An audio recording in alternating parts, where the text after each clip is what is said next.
একটা রাখছে, মাশাআল্লাহ। বাপে কি নাম একটা রাখছে বলতে গেলে কয়েকবার গুণনা করতে হয়। অং সাং এরপরে সুচি। এই অং সাং সুচি, এই বেয়াদব মহিলা আমার রোহিঙ্গা ভাই বোনদের উপরে যে অত্যাচার করেছিল, যশোরের মানুষের কি স্মরণ আছে নাকি ভুলে গেছেন?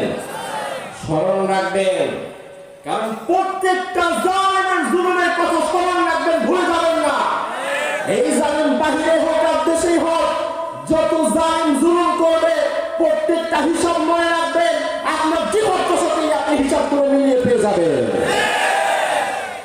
কারণ এই জালিম দু একদিন জুলুম করবে, এরপরে তার একটা বিচার আছে না নাই? আমার ভাইরা, আশা করি আপনাদের ভুলে যাওয়ার কথা না। আজ থেকে মাত্র 3 বছর আগে অং সান সুচি এই মহিলা আমার রোহিঙ্গা মা বোনদের উপরে, ভাই বোনদের উপরে কি অত্যাচার টানা করেছিল। আপনার কি মনে হয় রোহিঙ্গারা সবাই গরিব? ব্যাপারটা কিন্তু তা না। আমার ভাইরা, বছর 3 আগে যখন রোহিঙ্গাদেরকে মেরে মেরে বাংলাদেশে ঢোকানো হচ্ছিল, ওই সময়টায় আমি কিছু ত্রাণ সহযোগিতা নিয়ে চট্টগ্রামে চলে গিয়েছিলাম রোহিঙ্গাদের পাশে দাঁড়াবার জন্য। আমি গিয়ে দেখলাম বিভিন্ন পাহাড়ে আছে বিভিন্ন জায়গায়, যেখানে যে জায়গা পেয়েছে সেখানে এসে বাসাবাড়ি বেড়ে নিয়েছে। বাসাবাড়ি মানে হচ্ছে কাপড় চোপড় দিয়ে একটা তাবর মতো বেড়ে নিয়েছে। আমার ভাইরা, যেটা বলছিলাম সেটা হচ্ছে পাহাড়ি আঁকা বাঁকা পথ। আমার পথ চলতে বড় কষ্ট হচ্ছিল রোহিঙ্গা ক্যাম্পে গিয়ে, শুরুর কথা বলছি। তখন আমি চিন্তা করলাম আমার পায়ের জুতাটা খুলে হাতে নেই, কারণ এত মোটা জুতা করে পাহাড়ে বারবার ওঠা যায় না, বারবার পা স্লিপ করে। আমি জুতাটা খুলে আমার হাতে নিলাম। এই নামে একজন রোহিঙ্গা মুরব্বী দৌড়িয়ে এসে আমার হাত থেকে আমার জুতাটা টান দিয়ে নিয়ে গেল। আমার হাত থেকে আমার জুতাটা টান দিয়ে নিয়ে গেল এক মুরব্বী। তাকিয়ে দেখলাম বয়সটা আমার বাবার চাইতেও বেশি, দাড়িগুলো পেকে গিয়ে সাদা হয়ে গিয়েছে। আমি মুরব্বীরে বললাম, বাবাজি এটা কি করতেছেন? আপনি তো আমার বাপের চাইতেও বেশি বয়স, আপনি আমার জুতাটা কেন ধরলেন? আমার জুতাটা আপনি হাতে নেবেন, এটা তো আমার জন্য লজ্জাজনক। মুরব্বী অনেক জোর করে আমার জুতাগুলো তিনি তার নিজের হাতে রাখলেন, বললেন, না বাবা সমস্যা নাই, আমার একটু দেন, খেদমত করি।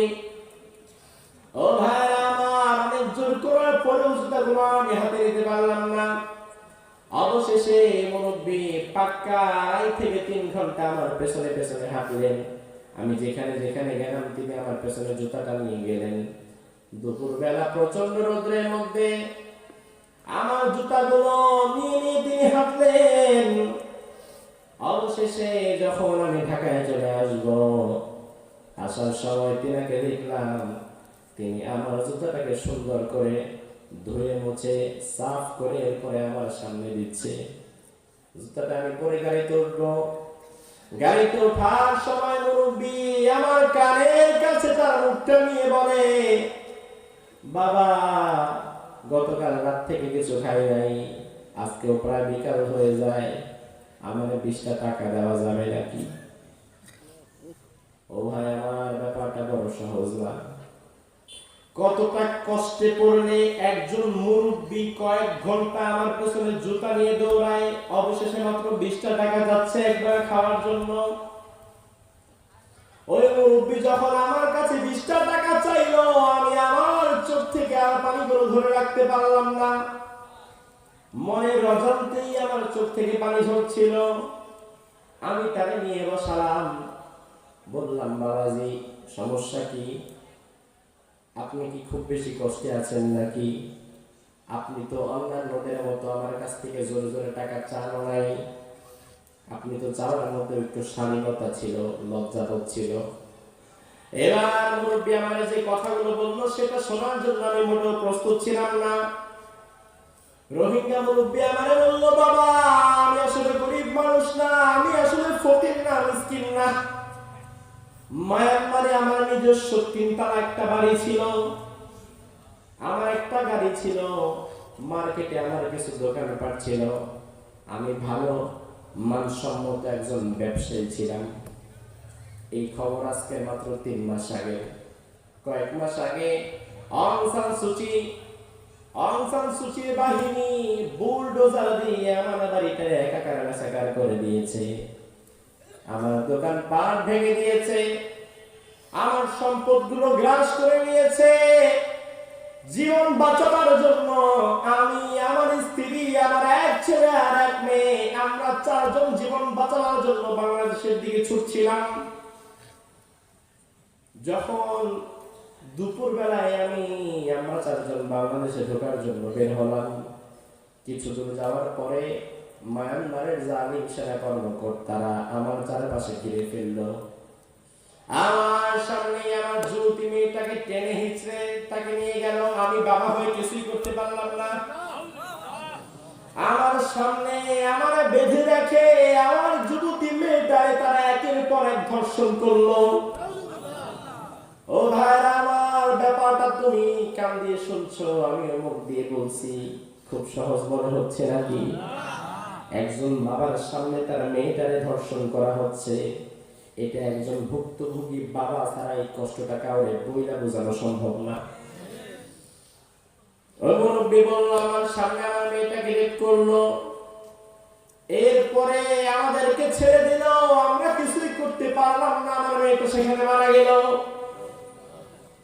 আর আমরা যখন আসছিলাম কিছু দূর যাওয়ার পরে মায়ানমারের সেনা কর্মকর্তাদের বুলেটের কারণে আমার ছেলেটা সেখানে শহীদ হয়ে গেল। আমি আর আমার স্ত্রী তখন দুইজন, অথচ আজ থেকে কয়েক মাস আগে আমার সব ছিল দুনিয়াতে। কয়েক মাসের ব্যবধানে এখন আর কিছুই নাই। আমি আর আমার স্ত্রী, আমরা দুইজন যখন হাঁটছিলাম কিছু দূর যাওয়ার পরে আমার স্ত্রী, বয়স্ক মানুষ, ধকল সহ্য না করতে পেরে স্ট্রোক করে সেও মারা যায়। এরপরে আমি একাই ভাসতে ভাসতে বাংলাদেশে চলে এসেছি। আমার ভাইরা, এই যে এত প্রচন্ড জুলুম অং সান সুচি মুসলমানদের উপরে করেছে, এই অং সান সুচির বিচার হয়েছে। এখন আল্লাহ রাব্বুল আলামিন একটা বিচার করে দিয়েছেন, কিন্তু এর আগে যারা 2-3 বছরের সময় পেয়েছে, এই 2-3 বছরের মধ্যে জাতিসংঘ অং সান সুচির বিচার করছে নাকি? কথা বলেন। বিশ্বের কোন আদালত অং সান সুচির মতো জালিম মহিলার বিচার করেছে নাকি? ও ভাইরা আমার, বিচার করবে কেন? কারণ আজকের জাতিসংঘ কোন দেশের কোন এলাকায় হরিণ মরেছে সেটার খবর রাখে, কোন দেশের কোন সমুদ্রে তিমি মাছের বাচ্চা আটকা পড়েছে সেটার খবর রাখে, কিন্তু হাজার হাজার মুসলমান যে মারা যাচ্ছে সেটার কোনো খবর তাদের কাছে নাই। আজকে দুনিয়ায় তুমি আমি মুসলমান, আমরা এত হতভাগা হয়ে গিয়েছি। মুসলমান এমন একটা জাতি হয়ে গিয়েছে, এই দুনিয়ায় কুকুর বিড়াল মরলে বিচার হয়, কিন্তু মুসলমান মরলে তার কোনো বিচার নাই। ঠিক না? আমার ভাইরা, বিচারটা কেন নাই সেটা আমি আরেকটু পরে বলছি। আল্লাহ রাব্বুল আলামিন সূরাতুল বাকারার মধ্যে বললেন, যালিকাল কিতাব, এটা এমন কিতাব, এটা সাধারণ কিতাব মনে করবা না। যালিকাল কিতাবের ব্যাখ্যা লেখা থেকে নিতে হবে, কারণ তাফসীরের সর্বোত্তম তাফসীর হচ্ছে তাফসীরুল কোরআন বিল কোরআন, কোরআনের এক আয়াত দ্বারা আরেক আয়াতের তাফসীর করা। 2 নম্বর পদ্ধতি হচ্ছে তাফসীরুল কোরআন বিস সুন্নাহ, বিশ্বনবীর কোন একটা সহিহ হাদিস দ্বারা কোরআন কারীমের আয়াতের তাফসীর করা। যালিকাল কিতাবের ব্যাখ্যা আল্লাহ নিজেই বললেন, ইন্না আরাদনাল আমানাতা আলাস সামাওয়াতি ওয়াল আরদি ওয়াল জিবাল ফাআবাইনা আন ইয়াহমিলনাহা ওয়া আশফাকনা মিনহা ওয়া হামালাহাল ইনসান। আমি আমার একটা কিতাব নাযিল করলাম, নাযিল করার আগে, মানুষের কাছে দেওয়ার আগে, সবার আগে কিতাবটাকে আমি আল্লাহ আসমানের কাছে দিলাম, দিয়ে বললাম আরাদনাল আমানাতা আলাস সামাওয়াতি ওয়াল আরদ, আসমানের কাছে দিয়ে বললাম আমার কিতাবটা তোমরা ধরতে পারবে নাকি? আসমান বলল, না আল্লাহ, আমরা এটা ধরতে পারবো না। আল্লাহ জমিনের কাছে রাখলেন, ও জমিন, আমার কিতাবটা বহন করতে পারবে নাকি? জমিন বলল, আল্লাহ, না না, পারবো না। এরপরে আল্লাহ রাব্বুল আলামিন পাহাড়ের কাছে দিলেন, দিয়ে বললেন, ও শক্ত মজবুত পাহাড়েরা, আমার কিতাবটাকে একটু রাখি, বহন করতে পারবে নাকি? পাহাড় বলল, আল্লাহ, আপনার এই কিতাবটা যদি আপনি আমাদের উপরে রাখেন, মুহূর্তের মধ্যে আমরা পাহাড়েরা সব ভেঙে তোমার মতো চুরমাচুর হয়ে নিচে পড়ে যাব, আমরা ধরতে পারবো না। এরপরে আল্লাহ বললেন, ওয়াহামালাহাল ইনসান, অবশেষে এই কিতাবটা দুনিয়ার কেউ বহন করতে রাজি হলো না। অবশেষে আমি আল্লাহ তাআলা মানুষের উপরে দিলাম। এখন আল্লাহ রাব্বুল আলামিন যে কিতাবের আমানত আমাদের কাছে দিয়েছেন, সেই কিতাবের আমানত পরিপূর্ণ রক্ষা করার দায়িত্ব আমাদের আছে না নাই? আমার ভাইরা একটু সহজ করে বুঝিয়ে দিই। আমি আমার জাহাঙ্গীর স্যারের কাছে 100 টাকা আমানত দিলাম, তারে বললাম সামনের সপ্তাহে এসে নিয়ে যাব। সামনের সপ্তাহে আসার পরে উনি যদি আমার 100 টাকাটা ফিরিয়ে না দিতে পারে, তাহলে কিন্তু উনি আমানতটা রক্ষা করতে পেরেছে? উনি যদি না দিতে পারে, তাহলে কিন্তু রক্ষা করতে পারে নাই। আল্লাহ রাব্বুল আলামিন আমাদেরকে কোরআন দিয়েছেন আমানত হিসাবে। এখন আমার ভাইরা, আপনার বিবেকের কাছে প্রশ্ন করেন, কত পার্সেন্ট আমানত আপনি রক্ষা করতে পেরেছেন? আল্লাহ রাব্বুল আলামিন কোরআন আমানত দিয়েছেন। কোরআনের আমানত এভাবে রক্ষা করবেন, ঘরের মধ্যে তালা মাইরা সিন্দুকের মধ্যে ভালো করে পেঁচা রাখা